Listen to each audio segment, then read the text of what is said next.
Hello दोस्तों, welcome back to my channel real life style में आप बहुत बहुत आपका स्वागत है। मैं ममता जो आपके लिए काफ़ी महत्वपूर्ण क्वेश्चंस को लेकर के आई हूँ, जो कि जैसे जैसे ही आपका परीक्षा नज़दीक आ रही है उसी अकॉर्डिंग मैं सोचती हूँ कि आपसे को बेहतर से बेहतर मैं कंटेंट आपको दे सकूँ और अच्छे से अच्छा क्वेश्चन मैं आपको प्रोवाइड कर सकूँ। और चलिए आते हैं, इस टाइम को वेस्ट नहीं करते हैं, आगे बढ़ते हैं क्वेश्चन की श्रृंखला को लेकर के। नागरिक शास्त्र क्वेश्चन नंबर 1। नागरिक शास्त्र की नामावली में राष्ट्रीय पाठ्यचर्या की रूपरेखा NCF 2005 ने बदलाव का क्या सुझाव दिया है? ऑप्शन नीचे दिए गए हुए हैं। सामाजिक और राजनीतिक जीवन, दूसरा है अर्थशास्त्र, तीसरा है भूगोल और चौथा है इतिहास। तो इसका राइट आंसर हो जाएगा सामाजिक और राजनीतिक जीवन। ठीक है, फिर नेक्स्ट क्वेश्चन है, निम्नलिखित में से उच्च प्राथमिक स्तर पर सामाजिक विज्ञान के कक्ष में आप किस मूल्य पर सबसे कम बल देंगे? वैज्ञानिक दृष्टिकोण, फिर है समानता, फिर सहयोग है और फिर है प्रतियोगितात्मकता। ठीक है, तो इसका राइट आंसर हो जाएगा प्रतियोगितात्मकता। इस पर मतलब सबसे कम ध्यान दीजिएगा। ठीक है, क्योंकि ये ज़रूरी नहीं है कि प्रतियोगितात्मकता का मतलब है कि हम एक दूसरे से प्रतियोगिता रखते हैं। ठीक है, इसमें अपने ज्ञान की ज़्यादा ज़रूरत है। फिर नेक्स्ट क्वेश्चन है, शिक्षार्थियों के संकलनात्मक आंकलन का उद्देश्य क्या है? शिक्षार्थियों के संकलनात्मक आंकलन का उद्देश्य क्या है? ऑप्शन 1 है परियोजना का आंकलन, सेकंड है पाठ के अंत में आंकलन, तीसरा सत्र के समाप्त होने पर आंकलन है, चौथा है कक्षा के दौरान आंकलन। तो इसका राइट आंसर हो जाएगा सत्र के समाप्त होने पर आंकलन। ठीक है, फिर नेक्स्ट क्वेश्चन है, निम्नलिखित में से किस विकल्प को दंड आरेख में सबसे अच्छे तरीके से दर्शाया जा सकता है? निम्नलिखित में से किस विकल्प को दंड आरेख में सबसे अच्छे तरीके से दर्शाया जा सकता है? नंबर 1 है वर्षा, सेकेंड है आर्द्रता, तीसरा है वायुदाब और चौथा है तापमान। तो इसका राइट आंसर हो जाएगा वर्षा। फिर नेक्स्ट क्वेश्चन है 35 क्वेश्चन है, निम्नलिखित संस्थाओं की समझ को विकसित करने के लिए निम्नलिखित में से सबसे उचित पाठ्यक्रम संकलित उपागम को चुनिए। ऑप्शन यहाँ पे दिए गए हुए हैं। मुख्य रूप से राष्ट्र स्तरीय उदाहरणों को प्रस्तुत करना, दूसरा है शिक्षार्थियों को कठोर वास्तविक स्थितियों से परिचित कराना, तीसरा है वास्तविक स्थितियों के साथ आदर्श स्थिति के उदाहरणों को प्रस्तुत करना और चौथा है आदर्श स्थितियों को दर्शाना। तो इसका राइट आंसर हो जाएगा 3, वास्तविक स्थितियों के साथ आदर्श स्थिति के उदाहरणों को प्रस्तुत करना। ठीक है, अब आते हैं नेक्स्ट क्वेश्चन। फिर नेक्स्ट क्वेश्चन है, एक शिक्षक शिक्षार्थियों को कुछ मानदंड देता है और कहता है कि वे उन पर आधारित अपनी परियोजना का आंकलन करें। निम्नलिखित में से कौन से आंकलन के तरीके का प्रयोग शिक्षक द्वारा किया गया है? ऑप्शन इसका दिए गए हैं, स्वांकलन, दूसरा संकलनात्मक, तीसरा रचनात्मक और चौथा समकक्षी। तो इसका फर्स्ट हो जाए स्वांकलन। नेक्स्ट क्वेश्चन है, एक शिक्षक का सामाजिक विज्ञान के विषय को संपादित करने की भूमिका पर निम्नलिखित कथनों 1 और 2 पर विचार कीजिए तथा सही उत्तर का चयन कीजिए।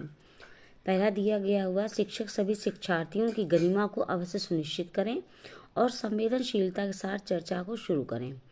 दूसरा है, शिक्षक लड़कों के साथ तथ्यों और लड़कियों की भावनाओं पर अवश्य बल दें। ऑप्शन नीचे दिए गए हैं, केवल दूसरे में है पहला और दूसरा दोनों, तीसरा है ना तो 1 और ना ही 2, चौथा है केवल 1। तो इसका राइट आंसर हो जाएगा केवल 1। ठीक है, मतलब ये शिक्षक सभी शिक्षार्थियों की गरिमा को अवश्य सुनिश्चित करें और संवेदनशीलता के साथ चर्चा को शुरू करें।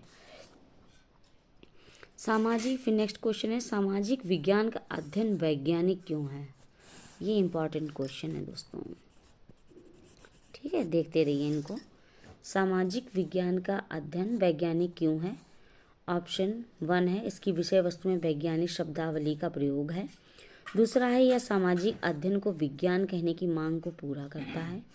तीसरा है, इसके अंतर्गत क्रमबद्ध तरीके से प्रामाणिक ज्ञान को अर्जित किया जाता है।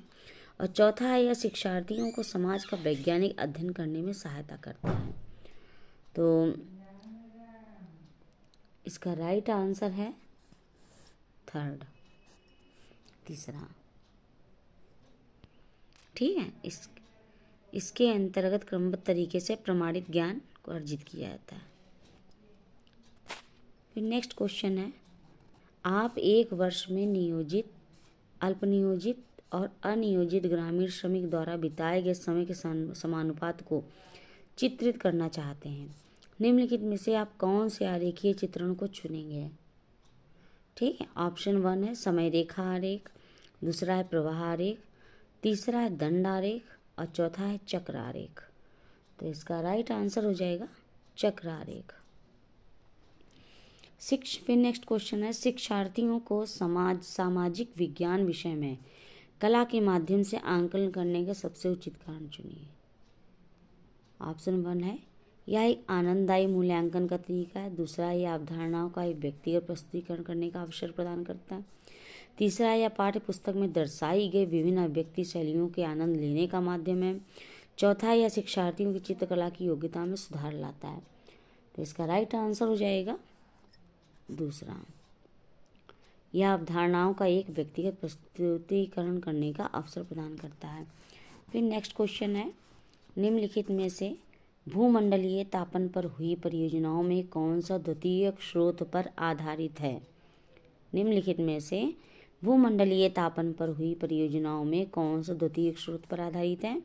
ऑप्शन फर्स्ट है मौसम वैज्ञानिक के कार्यालय द्वारा एकत्रित मौसम के विश्लेषितों आंकड़ों पर आधारित आरेखी निरूपण, दूसरा है एक पुस्तक में उल्लिखित मौसम में हुए परिवर्तनों पर आधारित चर्चा करना, फिर थर्ड है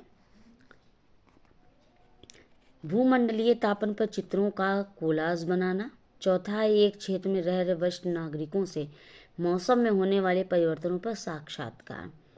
तो इसका राइट आंसर हो जाएगा, इसका राइट आंसर फर्स्ट हो जाएगा, मौसम वैज्ञानिक के कार्यालय द्वारा एकत्रित मौसम की अविश्लेषित आंकड़ों पर आधारित आरेखी निरूपण। नेक्स्ट क्वेश्चन है, बालकों को सामाजिक सर्वेक्षण कराने से ऑप्शन इज गिवन बिलो, बालकों में उत्तरदायित्वों की भावना बढ़ती है, दूसरा है बालकों में नेतृत्व के गुणों का विकास होता है, तीसरा बालकों को सामाजिक समस्याओं को समझने का अवसर मिलता है, चौथा है उनकी अध्ययन में रुचि बढ़ती है।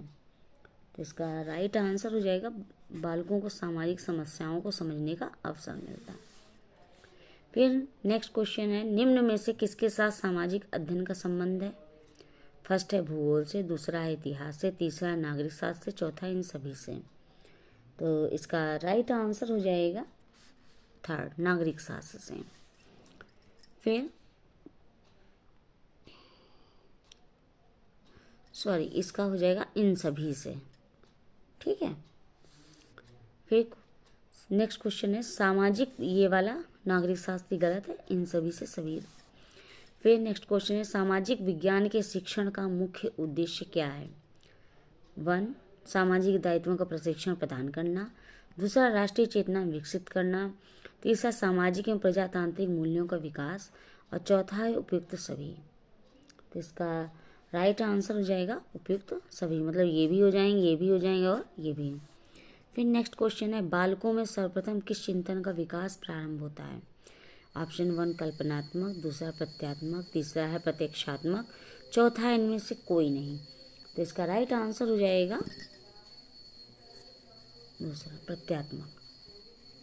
फिर नेक्स्ट क्वेश्चन है सामाजिक अध्ययन के कालक्रम विधि दोष हैं। सामाजिक अध्ययन में कालक्रम विधि दोष है शिक्षा के सिद्धांतों का उल्लंघन, पुनरावृत्ति का अभाव, रोचकता का अभाव और फिर उपयुक्त सभी। तो इसका राइट आंसर हो जाएगा उपयुक्त सभी, मतलब ये भी होगा, ये भी होगा और ये भी होगा। फिर नेक्स्ट क्वेश्चन है अंतर्राष्ट्रीय न्यायालय का मुख्यालय स्थित है। वेरी वेरी इंपॉर्टेंट है ये क्वेश्चन। तो ये अंतर्राष्ट्रीय न्यायालय के मुख्यालय स्थित है न्यूयॉर्क में, लंदन में, हेग में और फिर है पेरिस में। तो इसका राइट आंसर हो जाएगा हेग में। फिर नेक्स्ट क्वेश्चन है, जनसंख्या नियंत्रण व परिवार नियोजन विषय में भारतीय संविधान के अंतर्गत किस सूची में शामिल है? राज्य सूची, संघ सूची, समवर्ती सूची और चौथी अवशिष्ट विषय। तो इसका राइट आंसर हो जाएगा समवर्ती सूची। फिर नेक्स्ट क्वेश्चन है, निम्नलिखित में से कौन सा निदेशक तत्व विदेश नीति से संबंधित है? अनुच्छेद 48, अनुच्छेद 49, अनुच्छेद 50, अनुच्छेद 51। तो इसका राइट आंसर है अनुच्छेद 51। फिर नेक्स्ट क्वेश्चन है, सामुदायिक विकास कार्यक्रम शुरू किया गया था वर्ष 1952 में, 1955 में, 1957 में, 1960 में। तो इसका राइट आंसर हो जाएगा 1952 में। फिर नेक्स्ट क्वेश्चन है, भारत में उच्चतम न्यायालय ने भारतीय संविधान के बुनियादी ढांचे का सिद्धांत दिया? शंकरी प्रसाद के मामले में, दूसरा सज्जन सिंह के मामले में, तीसरा गोलकनाथ के मामले में, चौथा केशवानंद भारती के मामले में। इसका राइट आंसर हो जाएगा 4, केशवानंद भारती के मामले में।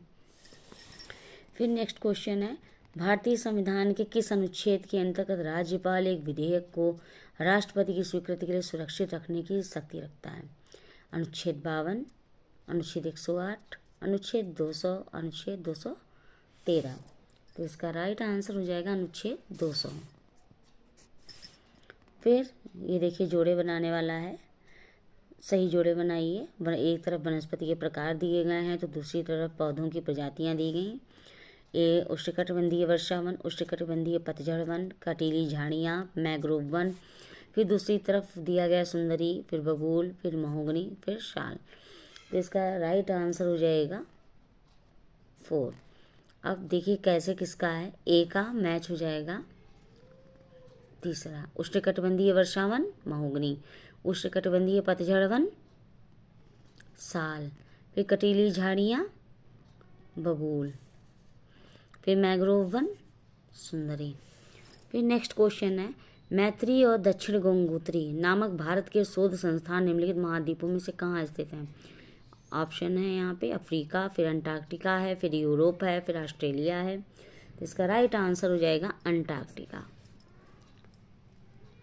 ठीक है, तो दोस्तों अब आज के लिए बस इतना ही रखेंगे। अब तक आपने देखा कि मैंने आपको महत्वपूर्ण क्वेश्चंस बताए हैं, और चूँकि जैसा कि मैं अब आपको इम्पॉर्टेंट क्वेश्चन ही बराबर आपको रिपीट करा रही हूँ, और इसीलिए मैंने प्रैक्टिस सेट भी आप मतलब लगवाना शुरू कर दिया है ताकि आप लोगों की प्रैक्टिस अच्छे से होती रहे। ठीक है, और बाकी आप पढ़ते रहिए, ज़्यादा से ज़्यादा पढ़िए और जितना हो सके उतना पढ़िए। ठीक है, और कल फिर मिलते हैं नए क्वेश्चन के साथ में। ठीक है, तब तक के लिए ओके, बाय बाय।